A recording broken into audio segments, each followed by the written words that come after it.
Hello and welcome to NewsClick. Today we have here with us Prabir Purkayastha, Editor-in-Chief of NewsClick, to discuss the Qatar crisis. Hello Prabir. Prabir, recently Saudi Arabia, leading other Gulf countries, has imposed sanctions and embargoes on Qatar. Can you give a little background to this? Very interesting scenario really, because we would have thought that the Gulf monarchies are at least all solidly unified against what would be called the secular nations such as we had earlier, Iraq, Syria, Libya. On the issue of Libya and Syria, all of them seem to have acted in concert, having supported different kinds of regime change operations, funding from Al-Qaeda, ISIS to the Free Syrian Army in Syria, and various shades of opposition to Gaddafi for the armed insurrection against Gaddafi supported by the West. So from outside it appeared that they were all together. Well, we have always known that there have been differences primarily on the issue of Muslim Brotherhood.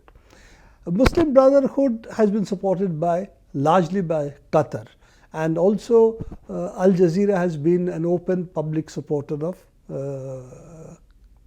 Muslim Brotherhood, and as you know, Al Jazeera is really an arm of the Qatari government or the Qatari Principality. Saudi Arabia initially in the 50s, 60s, even up to 70s was a main supporter of Muslim Brotherhood, funded them in different ways, and this is all a part of what I would call the US attempt to have a NATO plus monarchy consolidation, Islamist consolidation against the nationalist forces in West Asia and against, of course, Soviet Union at that time. So this genesis of Muslim Brotherhood being supported by Saudi Arabia, if we take now what is developing, it's clear that between Saudi Arabia and Qatar, there are significant differences with respect to Muslim Brotherhood, but also with respect to Iran. Qatar has right now called for normalizing relations with Iran or reaching some kind of peace with Iran, which means it doesn't really want to be on the firing line on Syria. It doesn't want a much larger difference between the Shias and Sunnis in the region. So this attempt to really try and create a Shia-Sunni conflict, which is what Saudi Arabia is leading, that doesn't seem to be something Qatar has been backing.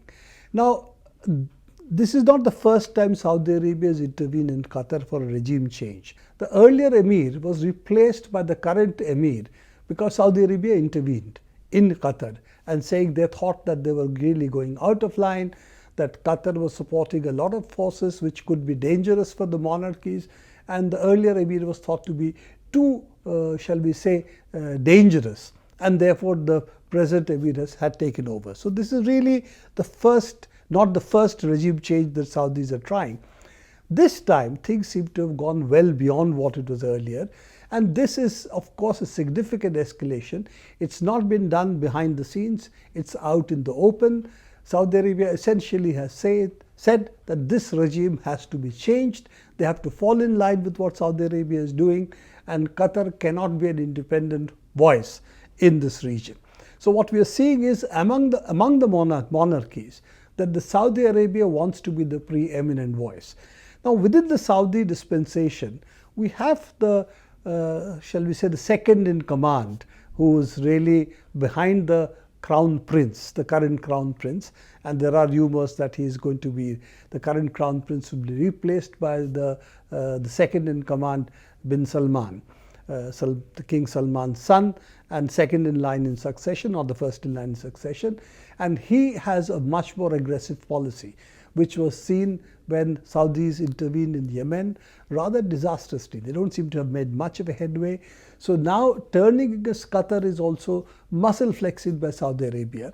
So to some extent this is an external enemy, Iran, trying to get the whole Gulf Council unite behind Saudi Arabia against Iran, an internal replacement by which you have no support to Muslim Brotherhood, which today Saudis see as also a threat to their regime.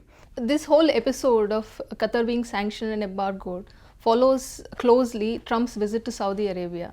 And also Trump's own Twitter comments seem to indicate that somehow this whole thing has his support. What is the role of US in this, and also what is the role of Israel in this? It's a very interesting issue that this should have happened just after Trump had his famous sword dance with the king of Saudi Arabia. The sword dance seems to indicate that it was not just waving of the swords, but it went beyond that. And you're right that this following so closely after Trump's visit would seem to indicate it has Trump sanctions. Now, without going into whether this is in the US long-term interest, that I think is a separate issue. And I'm not really interested in that question because the US long-term interests are of no interest to the rest of the world. But looking at what is happening, it's very clear that Trump is much more narrowly focused in Iran. He does not understand too much of West Asia, but he has recognized that Iran is a long-term threat to US interests and more significantly, Israeli interests. Let's not forget, one of the reasons that the US intervened in Iraq was Iraq was seen to be a major military force and therefore a long-term threat to Israel. And therefore, Israel did support the United States taking Iraq out in what it really did under Bush. So Iran has been identified with Israel as a next threat.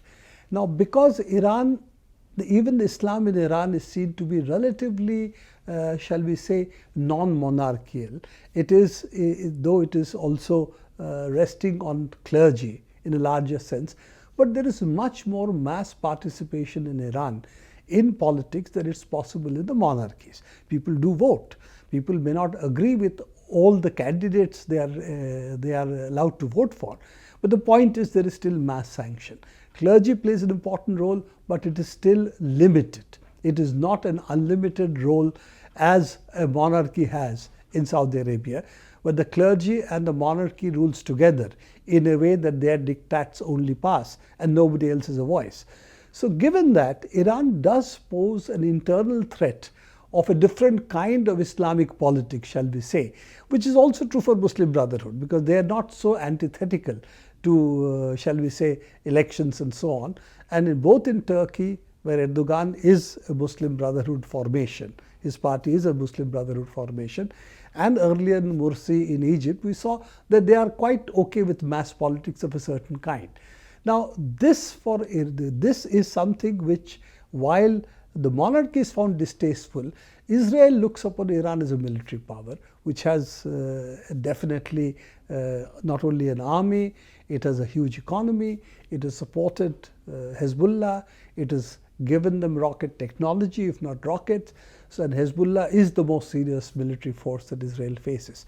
So, weakening Iran is in the interest of Israel, and it seems to be also in the interest of United States, who do not want any regional power in West Asia to even remotely challenge their might. How will this impact Qatar? Because after all, it's a small country. On one side, it is surrounded by Saudi Arabia, and on the other side, it's surrounded by the sea. So probably very dependent on Saudi Arabia. So how is it going to impact that country? Well, 3/4 of the food import comes from Saudi Arabia. But you know, the number of people in Qatar are not very large. In fact, probably only 20% are Qataris, 80% are non-Qatari residents, particularly the Indians, Pakistanis, Bangladeshis, and other workers who are building the 2022 World Cup stadiums for football. So this is one part of it. Yes, there would be some impact. How much you can fly in, how much you can supply by sea, those are questions we have to answer. I don't think the immediate economic impact is the major one. Yes, there would be some food impact and so on, because you can always fly in food. Qatar has an airlines, it has oil. So its ability to fly in food is not that limited. It's also true that it can also fly in, if it wants to normalize relations with Iran, they can fly in food from Iran. They can get ships to come from Iran to give them food. So I don't think that's really the issue. Issue is, can Qatar withstand the sanctions by other Gulf Council members and also the enmity of the United States? Don't forget, there is a US base over there. So US has an enormous military role in the region, and Qatar being able to withstand Saudis on one hand and the Americans on one hand mean that they would have to then align with Russia and Iran. Now that is something Qatar will find it very difficult to do. Does this whole episode, does it imply any kind of shift in dynamic of that whole Shia Sunni thing in the West Asia? Because now Saudi Arabia has gone against Qatar, and also there seems to be some kind of friction with Turkey as well. So what do you think it means? Well, this is the issue. The only major Muslim Brotherhood power left in the region is Turkey. Now, Turkey, while being close to West Asia, is not West Asia. So, can Turkey support Qatar and provide a kind of counterweight to Saudi Arabia is something we have to see. Yes, that is a possible line that Qatar could take, align much more closely with Saudi Arabia, make peace with Syria, make peace with Iran.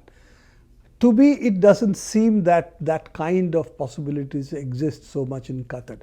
On the Shia-Sunni issue that you are talking about, you know, this to me is really a big Saudi Arabian attempt to try and polarize the people along lines by which all Sunnis will support Saudi Arabia, and they will do it on the basis of all Shias, all other sects, not only Shias, from Druze to Alawis to Alawites, who are loosely Shias but really not identified as closely as Shias, the 5er Shias in Yemen, the 12er Shias of Iran, clubbing all of them as essentially apostates, somebody who needs therefore to be either changed completely or needs to be killed. Now this kind of binary Islam, which is what Wahhabism is, I think that is a much larger question. Can this kind of Islam survive in today's world?